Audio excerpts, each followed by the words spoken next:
스턴버그 좀 볼까요? 스턴버그의 3원 지능이 뭐죠? 세 가지 차원이죠. 자, 아까 가드너는 어떤 지능을 얘기한다고 했어요? 주로 내적 지능이었었죠. 실존 지능은 반쪽이란 말 썼단 말이죠. 그래서 가드너는 내적 지능을 강조하는데 가드너까지는 스턴버그는 이렇게 본다고 제가 수업 시간에 얘기하는 거 기억나세요? 지능이 아무리 높아도 그거를 현실에 적용하지 못한다면 바보 취급을 받는다. 그랬었죠. 지능이 아무리 높으면 뭐하냐고요? 현실에 적용하지 못하면 바보 취급을 받는 거예요. 그렇게 본다면 이 내적 지능을 현실에 외적 지능이라면 현실에 잘 작용할 수 있어야 되는데 내적인 타고나는 지능이에요. 타고나는 지능을 현실에 잘 적용하기 위해서 뭐가 필요하다? 그거를 연결시켜주는 뭐가 필요하다? 경험이 필요하다. 그래서 세 가지로 얘기한다고 했던 거 기억나죠? 그래서 내적인 구성적 지능, 경험적 지능, 현실에 사용되는 상황적 지능, 맥락적 지능, 실제적 지능 이렇게 표현되는 개념들이 필요하다. 그래서 내적 지능, 구성적 지능이 뭐를 구성하는 거냐면 지식을 구성하는 거예요. 그래서 지식을 획득하는 거예요. 조금 이따 여러분 PPT에 나올 테니까. 그래서 내적 지능은 지식을 획득하는 건데 분석적 지능이라고 표현해요. 분석적 지능이 뭐냐면 교과서의 문제를 분석해낼 수 있는 힘, 그런 뜻이에요. 그 다음에 경험적 지능은 창의력이에요. 창의력. 그래서 무엇인가를 만들어내는 거. 이게 왜 경험적 지능이 창의력이 필요한지는 설명하겠습니다. 그 다음에 외적인 지능은 맥락적인 거니까 뭐예요? 그건 실천하는 지능이죠. 그래서 실천, 적용력 이렇게 표현돼요. 그래서 여기 써있는 분석적 지능, 창조적 지능, 실천적 지능이 이제 성공 지능을 설명할 때는 잘 보세요. 성공 지능을 설명할 때는 분석적 지능, 창조적 지능, 실천적 지능이라고 그러고 분석적 지능은 구성적 지능에 해당하고 창조적 지능, 경험적 지능 이렇게 설명하면 돼요. 그래서 고유명사의 개념이니까 그 성공 지능이라는 개념을 만들어내는 사람이 스턴버거거든요. 그래서 스턴버거는 성공하기 위해서 뭐가 필요하냐? 분석적 지능, 창조적 지능, 실천적 지능이 필요하다. 근데 이 세 가지는 각각 얘네들을 설명하는 말입니다. 자, 그럼 이제 하나씩 설명해 보겠습니다. 이걸 스턴버그의 3원 지능은 구성적 지능은 분석력 결과하는 분석력이에요. 기존의 지능하고 똑같은 지능이에요. 그럼 여기 누가 얘기한 거? 가드너까지 얘기한 그런 지능이에요. 근데 여기 보세요. 구성적 지능, 뭐를 구성하느냐? 지식을 획득하는 게 주된 목적이에요. 구성적 지능, 지식 획득. 그러니까 학교 학습과 관련이 되겠죠. 그래서 문제풀이에 적용하는 거. 여기서 적용은 7, 8 좀 보실까요? 요 적용은 여기 맥락의 세계는 적용이 아니고요. 이건 현실에 적용하는 거고 이거는 문제풀이에요. 그러니까 적용이란 말보다 문제풀이에요. 그럼 문제를 제대로 풀기 위해서는 뭐가 필요하다? 그 문제가 교과서에 있는 문제의 개념이에요. 학교 학습과 관계되는 거기 때문에 그래서 교과서에 있는 문제를 제대로 분석해내는 힘. 그러기 위해서 뭐가 필요해? 기본적인 학교 학습의 지식과 관계되는 것들이란 뜻이에요. 그래서 지식을 획득하는 게 구성, 무엇인가를 만들어간다가 구성이잖아요. 그래서 지식 획득의 개념이에요. 두 번째, 경험적 지능은 창의력이면 통찰력과 관계되는데 이제 계속 설명할 거예요. 제가 많은 경험을 한 사람은 새로운 문제를 잘 해결해요. 그럼 여기서 왜 새로운 문제라는 말이 있느냐? 여기 좀 잠깐 보세요. 과제가 익숙하면 내가 그냥 공부했던 거 갖고 해결을 하는데 과제가 익숙하지 못하면 낯설면 새로움에 대처해야 되거든요. 그래서 문제를 해결해야 되잖아요. 이게 이제 여기서 필요한 게 뭐냐면은 통찰력이라는 거예요. 이게 이제 우리 새로움에 대처한다는 건 뭐하고 같은 말이냐면 얘는 자동화, 얘는 통제화의 개념이에요. 정보 처리 이론에 영향을 받았어요. 스턴버그가. 그래서 이 플로우 차트로 화살표를 이렇게 그린 거거든요. 정보 처리는 똑같아요. 그럼 알고 있으면 그냥 문제 풀면 되죠. 근데 알고 있는데 제대로 모르면 어떻게? 얘가 답인지 모르니까 왔다 갔다 하게 된다. 그게 뭐다? 통제화라 그랬죠. 그러기 위해서 뭐가 필요해? 여태까지 많은 경험들에 대해서 내가 여기서 어떤 것들이 있었지 라는 거를 꿰뚫어 보는 힘이 필요해. 그게 뭐예요? 통찰력이고 그래서 새롭게 문제를 해결할 수 있는 창의력이에요. 그래서 창의력보다는 사실 여기서 통찰력이라는 개념이 훨씬 더 중요해요. 이 통찰력은 뭐냐? 냉부로 설명할 수 있어요. 딱 냉장고를 부탁해. 무슨 말이에요? 자, 이렇게 돼 있죠. 여기 냉장고를 갖고 온 사람이 재료가 가득 있어. 그럼 이런 거 만들어 주세요. 그럼 갖고 와서 그냥 하면 돼. 근데 어떤 때 예전에 보면은 냉장고가 막 빈털털인 사람들도 가끔 있었어요. 막 별로 뭐도 없어. 그럼 어떻게 해야 돼? 그거 갖고 고기 맛을 내주세요. 그럼 얘를 가지고 얘네들과의 관계를 읽어내는 통찰력이 필요하죠. 그래서 그 문제를 해결해야 돼. 이해되셨죠? 그래서 그건 어디에서 오는 거예요? 많은 경험에서 오는 거죠. 그래서 경험이 많을수록 뭐가 생겨? 통찰력이 생기고, 그래서 새로운 문제를 해결할 수 있는 창의력이 생겨. 여기서 창의력은 우리가 공부한 창의성의 개념이 아니고, 창의성은 비합리적 사고라고 그랬잖아. 그게 아니고 무언가를 새로운 거를 만들어낼 수 있는 그냥 힘, 그런 뜻이에요. 여기서는 여기서 창의력은 뭐 이게 합리적이냐 비합리적 이런 개념이 아니고요. 그러니까 당연히 하는 게 아니고 새로운 걸 할 수 있는 힘, 새로운 것. 그게 창의력의 개념이에요. 그래서 여기 써 있어요. 새로운 문제에 적응한다는 말이 그 표현이에요. 안 새로운 문제는 별 의미가 없어요. 그냥 하면 되잖아. 그치? 안 새로운 문제는 그냥 하면 돼. 우리가 학원 올 때 늘 지하철을 타고 왔으면 그냥 그 타고 오는데 아침에 일어나서 여러분들 그런 거 있었어요? 저는 지하철 환승할 때 내가 가던 길만 알아. 그렇지 않아? 거기 우리 여기 학원 올 때도 예를 들면 몇 다시 몇 물어보면 여기가 몇 번 출구에 물어보면 몰라. 그냥 내리면 그냥 이렇게 막 이렇게 그냥 자동화돼 있잖아. 아무 생각 없이. 그게 자동화란 말이야. 그런데 내가 맨날 가던 곳에 에스컬레이터가 고장나고 딱 멈춰 있으면 뭐가 필요해 이제? 얘가 어떻게 대충 생겼었지라는 이 구조를 알아야 되잖아. 그게 뭐예요? 통찰력이란 말이야. 모르면 어떻게 돼? 막 여기 올라갔다 내려왔다 여기 올라갔다 그런 경우 혹시 없으세요? 저는 가끔 강남 가면 막 이쪽 올라갔다 쳐다보고 다시 내려왔다 또 이쪽 올라갔다 쳐다보고 막 이런. 왜 이렇게 복잡해? 그치? 분명 여기 나와야 되는데 올라가서 보면 이상한 곳에 올라와 있고. 그러니까 그쪽에 많이 돌아다니지 않았으니까 그 지역에 대한 통찰력이 없단 말이죠. 그러니까 새로운 창의력이 나타나지 않아. 경험이 없었으니까.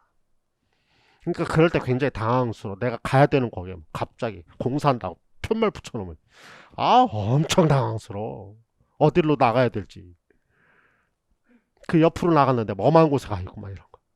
이해되셨죠? 무슨 말인가? 그런 뜻이야. 그래서 경험이 그만큼 필요하다. 이유는 뭐예요? 통찰력을 발휘해서 뭐 하려고? 써먹으려고. 현실에 적용하려고. 그래서 아까 이 그림이 요 플러스가 그 말이에요. 알고 있는 거 새로운 현실에 적용할 때 그거면 상관없는데 새로운 현실이 다른 거라면 적용을 제대로 하려면 뭐가 필요하다? 많은 경험을 통한 통찰력이 필요하다. 그래서 그것들을 새롭게 해결할 수 있는 창조적 창의력이 필요하다. 이해되셨죠? 그런 관점이죠. 그래서 아무튼 새로운 문제에 적응하기 위한 거, 경험력. 그 다음에 맥락적 지능은 적용하는 거죠. 상황 맥락에 따라서. 그래서 현실에 적용하는 것, 이거는 현실 속에서 습득할 수 있다. 그래서 학교 교육과 관련이 없다. 완벽하게 실제적 지능. 그래서 스턴버그 3원 지능 갖고 시험 문제를 내면 요 PPT 요거를 그대로 뺏겨서 쓰시면 돼요. 아시겠죠? 자, 그러면 이제 조금 요 뒤에 나오는 요 그림은 조금 이따 책을 보고 이제 설명하면서 좀 보도록 하겠습니다. 자, 이 얘를 한번 이 그림을 한번 보세요. 이 그림은 뭐라고요? 자, 여기 써 있어요. 구성적 지능 아까 뭐라고 했대? 지식을 획득하는 거. 여기 보세요. 고등구성 이거 뭐 메타예요? 계획을 짜고 그래서 공부를 하고 실행. 그래서 뭐예요? 지식 습득 끝. 이게 종점이에요. 지식을 획득한 것. 학교학습과 관계되는 거예요. 그리고 요 기초 지식을 가지고 새로운 과제를 익숙한 과제는 자동적으로 하는 거고 새로운 과제를 만나면 어떻게 할 건가? 통찰력이 이때 필요해진다. 그러니까 얘는 문제가 없어요. 자동화 되는 거니까. 얘의 문제가 생긴 거예요. 그래서 어떻게 된다? 현실 속에서 상황 속에서 곧바로 그냥 아무것도 없이 그냥 적응하거나 여기서 조형은 변형의 개념, 변형. 환경을 변형하거나 이따 책에 나올 거 환경을 변형하거나 요 선택은 새로운 환경을 선택하거나 제가 예전에 이렇게 예를 들었었어요. 이따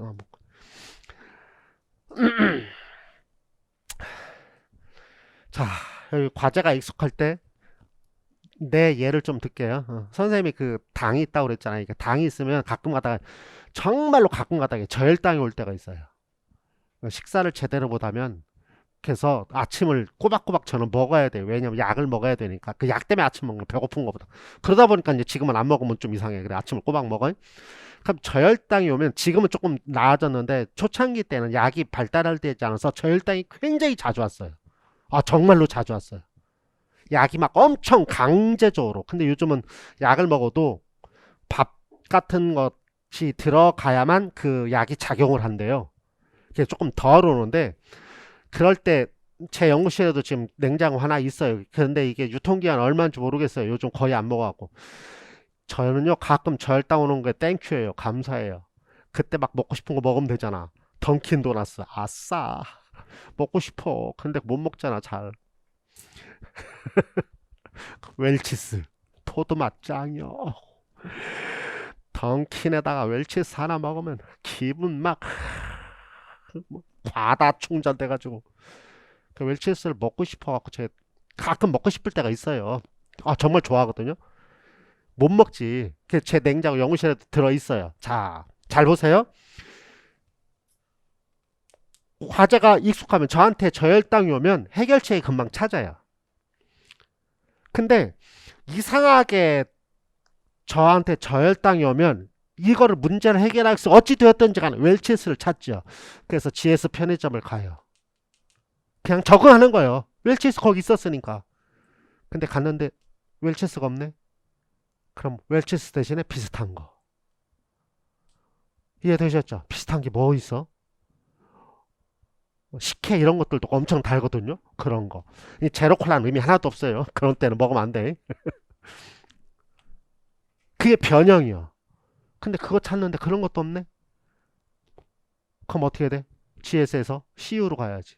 환경을 변화시켜. 다른 환경을 선택해야 돼. 뭐 하려고? 문제를 해결하려고. 어디에서? 현실 속에서. 이해되시죠? 그러니까 얘를 외우고 이해할 필요는 없는데 그런 거예요. 그냥 해결하든지. 그래서 화살표 보세요. 여길로 이렇게 와서 그냥 하든지 안 되면 여기로 가든지 안 되면 여기로 가든지 얘와 얘가 왔다 갔다 하든지. 그래서 화살표가 이렇게 돼 있어요. 그러니까 사실은 얘를 그리면 난 스턴버거 마음에 안 들어. 얘를 이렇게 묶어야 돼. 얘 묶듯이. 그러니까 얘는 하나야. 상황에 따라서 그냥 자동적으로 적응해서 하든지 그게 안 되면 다른 걸로 바꾸든지 아니면 다른 환경에서 어떻게 할 것인지를 바꾸든지 아예 환경 자체를 바꾸든지 뭐 하려고 얘는 현실에 적용하기 위한 거. 이해되셨죠? 교재 한번 보겠습니다. 스턴버그 3원 이론 256쪽 보세요. 스턴버그 3원 지능이론 개요 1번 뭐 그렇고 2번에 따라서 지능을 지능검사에서 측정된 IQ가 아니라 일상생활 속에서 뭐? 문제 해결. 이거. 그러면 스턴버그는 목적이 어디 있어? 문제 해결이. 그럼 어디까지 가야 돼? 현실. 맥락적 지능, 상황적 지능까지 가는 게 주된 목적이에요. 가드는 문제 해결이라는 개념을 안 써요. 문제 해결이에요. 현실의 문제. 그래서 이번에 구성적 지능 목표의 성격, 구성적 요소는 새로운 지식을 획득하고 그 지식을 논리적 문제를 해결하는데, 논리적 문제, 교과서 문제라는 뜻이죠. 그래서 예를 들면 거기 그래서 니은번에 구성적 지능이 높을수록 학교 시험이나 기존 지능에서 높은 점수를 받을 것이다. 그래서 디귿번 그래서 스턴버그는 구성적 지능은 지식 행동에 기반이 되는 기본적 정보 과정을 다루는 인지에 대한 정보 모형으로서 처리 모형으로서 행동의 기조를 형성하고 있는 정보 처리를 상위, 수행, 지식 습득으로 구분하는데 오른쪽에 보시면 이거요. 상위는 뭐예요? 메타니까 계획하는 거겠죠. 내가 어떻게 공부할 건가. 두 번째는 뭐예요? 수행, 시행하는 거 시행, 공부하는 거. 그래서 세 번째 결론은 뭐예요? 습득. 이해되셨죠? 이 세 가지를 외울 필요는 없어요. 구성적 지능에는 지식을 수행하는 것도 있고 획득하는 것도 있고 그러나 그런 것들 다 컨트롤할 수 있는 메타의 개념이 있다는 거. 그 다음에 경험적 지능 보세요. 잘 보세요. 사실은 가드너는 스턴버그의 경험적 지능을 제일 강조해요. 아니에요. 사실 문제 해결을 제일 강조해요. 아니에요. 그런데 얘를 더 무슨 뜻이냐면 종점이 문제 해결까지 가야 되는데 그러기 위해서 뭐가 필요해? 경험이 필요해. 경험이 많으면 얘는 자동적으로 다 해결돼. 통제와 가 있어도 통찰력으로 다 해결해. 그러니까 얘가 제일 중요하게 취급해. 그럼에도 불구하고 이 경험적 지능을 시험에 내지 않은 이유가 뭐냐면 가든하고 비교했을 때 얘가 완벽하게 차이점이거든. 그러니까 얘를 시험에 냈을 뿐이에요. 그래서 사실은 스턴버그 자체는 경험적 지능을 더 중시합니다. 많은 경험이 있으면 있을수록 현실에 잘 적용할 수 있다. 이렇게 얘기를 하는 거거든요. 우리 예전에 공부했을 때 PCK 아세요? 교육 방법에서. PCK가 뭐죠? 내용, 교수, 지식. 근데 그 PCK는 교사들 전문성과 관계되는 건데 그 PCK는 초임교사에게는 없다 이렇게 얘기를 해요. 왜냐면 경험이 필요하다라고 얘기해요. 그 경험이 뭐냐면 경험적 지능하고 똑같아. 그래서 현실에 잘 적용할 수 있는 거. 그래서 한번 보겠습니다. 경험적, 잘 보세요. 1번에 경험적 요소는 새로운 과제를 처리하고 정보 처리를 자동적으로 할 수 있는 능력을 증가시키는 것으로 창조적 행동이 요구된다. 창조적 행동이란 말은 이제 무엇인가를 새로움에 대처했을 때 하는 것이겠죠. 이러한 새로운 생각들을 형성하고 관련되어 있지 않은 사실들을 조합하는 능력이다. 창의력이 필요한데 이번에 즉 새로운 문제에 당면했을 때 낡고 부적절한 사고방식을 버리고 새로운 새로운 개념 체계를 필요로 하게 되는 것인데 이를 뭐라고 그런다? 통찰력이라 그런다. 이해되셨죠? 자, 다시 한번 칠판. 자동화는 큰 문제 생기지 않는다고 그랬어요. 요게 문제잖아. 낯설 때. 요때는 현실에 제대로 적용하기 위해서 뭐가 필요하다? 통찰력이 필요하다. 그 통찰력을 가지고 새롭게 문제를 해결하려면 그게 창의력의 개념이야. 통찰력을 가지고 새롭게 문제를 해결하려면 무엇이 필요하다? 많은 경험이 필요하다.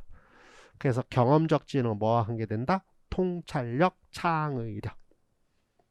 이유는 현실 속에서 문제를 제대로 해결하기 위해서. 됐죠? 그래서 이 통찰력을 나타내주는 가장 대표적인 예가 뭐다?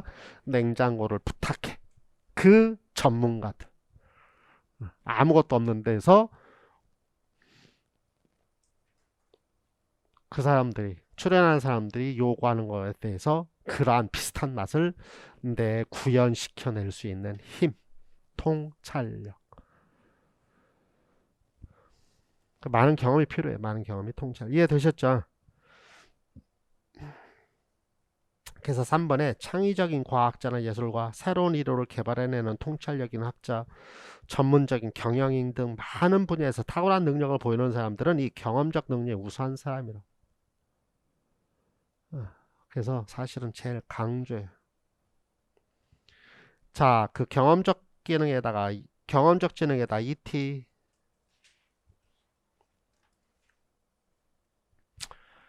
경험적 지능의 필요를 위해서 경험적 지능을 위해서 많은 경험이 필요하다. 많은 경험이 필요하다.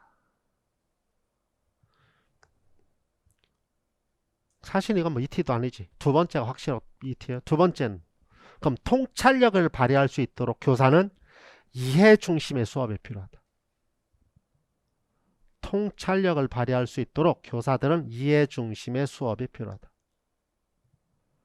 이해되셨죠? 그러니까 경험시키는 거 이걸로 너무 당연해. 근데 더 적극적으로 얘기하면 통찰력을 발휘할 수 있도록 우리 교사들이 어떻게 돼? 이해를 기반한 수업을 해줘야 돼. 그래야 학생들이 그 이해를 통해서 통찰력을 발휘할 수 있겠죠. 교사인 내가 통찰력이 아니고 그건. 이해되셨죠? 그럼 다시 한번 왜 통찰력이 필요하다고요? 새로운 문제를 제대로 해결하는 게 문제 해결의 목표니까. 그래서 통찰력이 필요한 거야. 사물을 관조할 수 있는 결국 인지적 안목이 필요하다 그 말이지 통찰력이.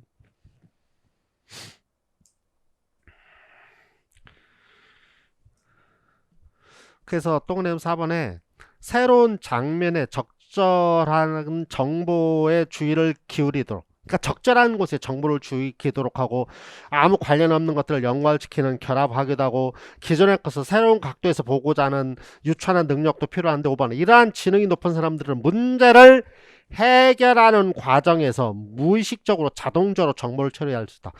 무의식적으로 자동적으로 칠판 무의식 자동화는 여기잖아. 근데 나는 지금 뭐에 바쳐 이거 얘기하고 있었잖아. 그 뭐예요? 통찰력이 강하면 강할수록 이렇게 된다 그 말이지. 이제 어떤 게 나와도 그러고 문제를 해결한다. 그것들을 머릿속에서 조합해서 그러고 문제를 해결하는 거. 이해되셨죠? 그러니까 경험이 그만큼 중요하다라고 보는 거예요. 스턴버그는 경험. 그래서 경험 얘기하면 제일 중요한 단어는 창의력, 통찰력. 됐죠? 뒷페이지 맥락적 지능 1번에 맥락적 요소는 외부 환경에 대응하는 능력, 즉 실제의 현실 상황에 적응, 실제 상황 하는 것으로 현실 상황에 적응하거나 선택하거나 변형은 조형을 얘기해. 적응, 선택, 변형이니까 조형. 칠판에 요거잖아. 선택하거나 적응하거나 변형, 조형 이렇게 한다 그 뜻이야. 이거 외울 필요는 없고. 자, 그러면 거기다 일단 ET 팁 1번에 현실 상황의 적응력 ET 팁 뭐요? 모아주고 우리 수업에서 일반화가 굉장히 일반화의 근거. 일반화의 근거예요. 왜 우리가 일반화까지 제가 늘 일반화 엄청 강조하잖아요. 저는 일반화의 근거예요. 왜? 현실에 적용할 수 있어야 돼. 써먹지 못하면 아무 의미 없어. 못 써먹으면 뭐하냐고. 자격증 있으면 장롱면허 의미 없어요. 알겠죠? 자, 면허시험 보는 거 뭐예요? 구성적 지능. 도로 연수하는 거 경험적 지능. 그래서 차를 끌고 나와서 현실 속에 써먹는 거 상황적 지능. 근데 도로 연수 받았어도 장롱 면허는 경험적 지능이 없는 거예요. 그러면은 도로 연수를 받았음에도 불구하고 맨 처음에는 저 지금 아직도 맨 처음에 운전할 때 진짜 30분 동안 직진 중 이거밖에 안 되던데 옆에가 안 보이던데 백밀러가 옛날에는 또 스틱으로 옛날에는 오토가 없으니까 막 스틱 하려니까 막 이거 막 기어 막 조작해야지 가다 시동 꺼먹지 그럼 막 뒤에서 막 땀 뻘뻘 나지 막 옛날엔 초보 운전 붙이면 막 일부러 또 해코지 하는 새끼들도 많았어. 요즘 같으면 알아서 비교하는데 뭐 집에서 밥이라 처먹지 왜 붙이 나왔냐고 막 그러고 앉았고 옛날 그랬어 진짜 농담 아니고 진짜로 못하겠던데 차선 변경을 그게 뭐가 없어서? 경험적 재능이 없으니까 뭐예요? 통찰력이 부족한 거예요. 지금 이 상황에서 뭐를 해야 되는지가 머릿속에서 작동이 안 돼. 하나 하려고 그러면 하나 까먹고 하나 하려고 하나 까먹고 이해돼 있죠? 그거야. 그러니까 많은 경험을 통해서 통찰력이 발휘가 되면 상황에 그 실제 상황에서 금방 대처를 정확하게 대처할 수 있단 말이죠. 돌발 상황에. 그게 뭐야? 문제 해결력이지. 이해되셨죠? 그러니까 면허증을 갖고 있는 사람 무슨 말인가 이해가 될 테고 없는 사람들은 좀 그렇고 아무튼 그래요. 자, 그래서 이번에 이 능력은 메타 요소, 수행 요소, 지행 요소들을 뭐요? 메타 요소, 수행 요소, 지식 활동 요소는 구성적 재능이야. 얘를 뭐 하는 거? 실생활에 적용. 실생활에 적용하는 능력으로 학교 교육이 아니라 일상생활을 통해 획득한다. 그래서 굉장히 중요한 맥락적 재능 설명해라 감. 현실 속에서 획득되느냐 굉장히 중요한 개념이에요. 현실 속에서 획득되면 학업성적, 전통적 지능검사는 무관하다. 3번 이러한 맥락적 지능, 실용적 지능이 불리는 것이로 이러한 실제적 지능, 일상의 문제 해결력과 관계된다. 이제 4번에 맥락적 요소에 따르면 지능은 적응, 선택, 변형이나 구성된다. 뭐라고 쭉 써 있어요. 그래서 맨 밑에 마지막 결론 맥락적 요소를 구성하는 세개 하위 구성 과정은 보편성이 있지만 적응을 하고 선택을 하며 변형을 하기 위해서는 구체적 행동은 사람마다 다르기 때문에 왜? 어떤 경험을 많이 했느냐에 따라 다른 거니까 어떤 지식이 있느냐 그래서 모든 사람에게 보편적인 지적 행동이나 있을 수 없다. 그러니까 이러한 맥락에서 문화상대주의적 입장을 견지해야 된다. 왜 그렇게 해결해? 왜 너네는 그렇게 해결하는 게 맞아. 이해되셨죠? 우리는 숟가락을 찾아야 되지만 어떤 민족은 숟가락 안 찾고 그냥 손가락으로 먹는 게 당연해. 그건 문제 해결이에요. 그들의 문화였기 때문에 그들의 경험에 의한 거니까 숟가락을 그들은 굳이 찾을 이유가 없는 것이죠. 그래서 실생활과 관련되는 거기 때문에 그런 관점입니다. 이해되셨지요? 그래서 5번에 가로 4번에 5번에 지능 이론의 요약. 상황적 지능은 뭐예요? 현실에 적용하는 거. 경험적 지능 경험하는 거, 구성적 지능은 기본 지식을 획득하는 거. 자, 거기다가 논술 수업 관련이라고 좀 써놓으세요. 논술 and 수업 관련. 그 5번 가로 5번에 지식 지능 이론의 요약에다가 논술 수업 관련. 자, 설명을 하나씩 할게요. 상황적 지능은 뭐에 해당하는 말이에요? 그 왼쪽 뭐 공란에다 쓰는 게 좋을 것 같은데. 자, 그 수업 또는 논술에서 얘기를 할 때 수업과 관련지어서 얘기하는 거예요. 자, 그럼 맥락적 지능은 뭐에 해당하는 거? 현장의 적용, 일반화. 현장 적용, 일반화. 경험적 지능은 연습 문제 풀기. 이게 교과서의 문제일 수도 있고 현실적인 문제일 수도 있고, 아무튼 구성적 지능은 기본 개념 획득. 그래서 우리 학교학습과 관련지어서 이제 논술을 하라고 그런다면 구성적 지능은 기본 지식을 가르치는 거, 경험적 지능은 연습 문제를 풀고 해보는 것, 그 다음에 맥락적 지능은 일반화를 위해서 어떻게 활용할 것인지. 그래서 일반화가 그만큼 중요하다. 자, 그래서 오른쪽에 3D로는 상호작용 지금 제가 설명을 했어요. 그렇죠. 그래서 지금 설명을 했고, 그래서 어디다 보시면 그 세롬에 대처하는 거 있죠. 세롬에 대처. 거기다 가로 열고 통제화라고 써놓으시고요. 그래서 아까 되어 있어요. 이제 면허증 갖고 얘기하면 구성적 지능은 장롱 면허, 경험적 지능은 도로 연수, 상황적 지능은 이제 주행 이렇게 되는 거라고 그랬어요. 세롬에 대처하는 게 통제화인데, 이 통제화 될 때 제대로 현실에 적용하기 위해서 뭐가 필요하다? 통찰력이 필요하다. 그 개념을 거기다 써놓으면 더 명확해지죠. 자동화는 문제가 없단 말이야. 자동적으로 해결하는 거니까. 통제화일 때 현실 속에서 제대로 문제를 해결하기 위해서 뭐가 필요하다? 통찰력이 필요하다. 그러기 위해서 뭐가 필요하다? 많은 경험이 필요하다. 그래서 많은 경험이 필요해요. 우리 학교에서 하는 그냥 외운 거 맨날 문제 푸는 그런 문제풀이 사실은 아니고, 그래서 많은 경험이 필요하다. 이해되셨죠? 그 다음에 그 자동화에다 ET. 그러면은 자동화가 되기 위해서 뭐가 필요해? 기초교육이 충실해야 된다. 자동화에다 ET. 자동화가 되도록 하기 위해서는 기초교육에 충실해야 된다. 그래서 기초교육에 충실해야 일단 자동화가 더 강해지고요. 그걸 모르면 이제 통제화가 되는 개념이니까. 그래서 기초교육은 아무리 구성주의해도 기초교육을 소리할 수는 없어요. 이해되셨지요? 자, 그 다음에 그래서 맨 밑에 동그라미 4번에 즉 결론이에요. 구성적 지능은 개인의 내적인 것이고, 경험적 지능은 내적인 거, 외적인 것을 관련시키는 거고, 상황적 지능은 외적인. 이해되셨습니까? 그래서 성공지능, 분석적 지능, 창조적 지능, 실천적 지능. 이해되셨어요? 분석적 지능 뭐를 설명하는 말? 구성적 지능. 창조적 지능은 경험적 지능, 실천적 지능은 맥락적 지능. 그래서 이렇게 수업 쓰셔야 돼요. 칠판 보세요. 시험 문제에 성공지능에 대해서 써라. 그럼 성공지능 첫째 분석력으로, 잘 보세요. 분석력은 구성적 지능에 해당하는 것으로, 그리고 구성적 지능을 이렇게 설명해야 돼요. 한 번을 더 가야 돼. 시험 문제 구성적 지능 그럼 얘 설명하면 되는데, 성공지능을 얘기해라. 그럼 구성적 지능 얘기하면 안 돼. 뭐야? 실천적 지능, 분석적 지능.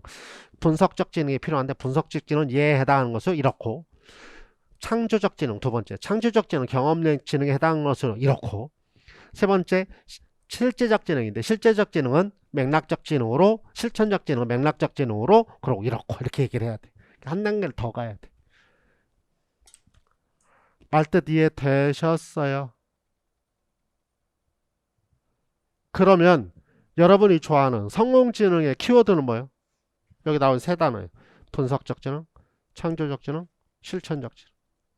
이게 키워드예요. 그리고 그 분석적 지능을 설명하려면 구성적 지능을 설명해야 되고, 창조적 지능을 설명하려면 경험적 지능 갖고 설명해야 되고, 실제적 지능, 실천적 지능을 갖고 설명하려면 맥락적 지능 갖고 설명. 알겠죠? 키워드는 그렇습니다. 뒷페이지 가로 8번에 시간 엄청 많이 가네. 교과별 분석적, 창의적, 실제적 능력의 교육과정 적용이 있는데, 여러분이 한번 읽어보시면서 오늘의 WH 각 여러분들의 각자 교과의 예를 하나씩 만들어 보세요. 선생님 저는 비교과인데, 아니 그게 아니고 비교과에도 여러분들이 그걸 갖고 얘기할 수 있으니까, 사서든 보건이든 영역이든. 그래서 각자 교과를 들어서 예를 하나씩 들어보는데 설명을 한번 해보시도록, 설명과 함께. 그래서 내 교과서 거기는 뭐 먼저 국어 수학 있으니까 뭐 이런 걸 갖고 하면 좋겠지만 아무튼 다른 걸로 그래서 분석적 능력은 뭐 이거 갖고 하면 되고 창조적 그러니까 이거 예를 한번 보면 여러분 교과 갖고 얘기할 수 있을 테니까 그래서 혹시 이제 면접 같은 데 써먹을지도 모르니까 한번 좀 해보시는 게 좋을 것 같습니다. 그래 가로 9번의 교육적 시사점 이거 자체가 뭐야? ET가 되겠죠. 자, 1번의 기존 지능검사는 분석적 능력 중에서도 지식 획득, 수행에 어느 정도 측정할 수 있으나 실용적, 창의적인 것은 못했다. 관심을 갖자. 창의력에도 관심 갖고 실용적인 것에 관심을 갖자. 그 말이야. 너무나 외워. 그만 그러지 말자. 동그라미 2번에 세 가지 능력 모든 교과서에서 사용될 수 있다. 그 얘가 고외인 거 똑같은 거고요. 세 번째, 모든 교과서는 정신활동의 내용과 표현 방식만 다를 뿐 동일한 정신 과정이 포함되기 때문에 똑같은 거예요. 기억력, 분석력, 창의력, 실용력 다 똑같은 말이죠.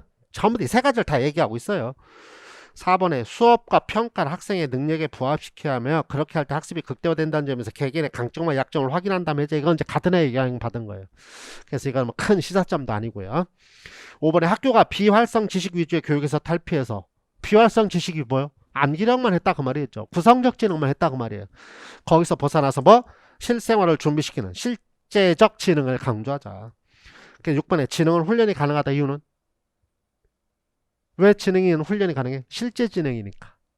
경험을 많이 시키는 게 필요하다 그 말이에요. 그래서 아까 가드너도 훈련을 얘기했지만 이 스턴버가 얘기한 훈련하고는 질적으로 다른 훈련이에요. 아셨죠? 자, 그리고